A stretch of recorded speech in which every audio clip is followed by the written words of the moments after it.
So this is my 1942 Dunlap Lathe. It just had a dead center here on the tailstock, and I got so excited whenever I set the lathe up about being able to turn pins that I turned pins using the dead center on the pin mandrel, and that wore away the actual point on the dead center. I'm going to drill out the center of the tailstock here and ream it out to take a No.1 Morse taper so that I can use modern tailstock accessories with it. I've got it measured out. I'm going to figure out what size drill bit I need to drill out to start my reamers. Here's the coarse reamer, and then here's the finish reamer. So, and then there's the mandrel saver. I've been doing some measuring here to get it started.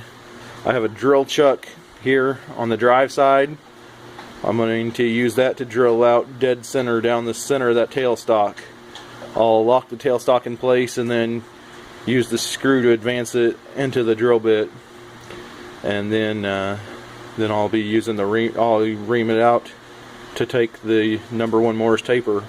Okay, so I haven't measured out that if I drill a 3/8 hole, that should be enough to get this reamer started in it. So I'm going to flatten out this rim here, and then I will start by drilling a 3/8 inch hole, the depth of that reamer, into the tailstock there. Okay, so I have the 3/8 drill bit chucked up here, and I've started drilling the hole out. I'm just using the tailstock screw advance to drill down. Okay, so I have the coarse reamer in here, and I'm just slowly working it down. Before long, I'll make a mark here as how deep I need to go, based off of the tailstock pieces that I have. And then once I get it reamed out with this, I'll do a test fit, but before I run the final down there to make sure I'm deep enough. But it's going better than what I expected. Okay, not without incident, but I got this reamed out. I broke off the nut, or the little lever for that locks the spindle in place. So I'm gonna get a longer bolt and I'll bend it to where it looks like what it did before. Also managed to strip out the handle here where it goes onto the threaded rod. It just had splines in there. So right now I got it fixed farm boy way. I drilled a hole and put a nail through it. I'll get a cotter pin for there though, and that'll take care of that problem. But yeah, it works good. Just pops right in.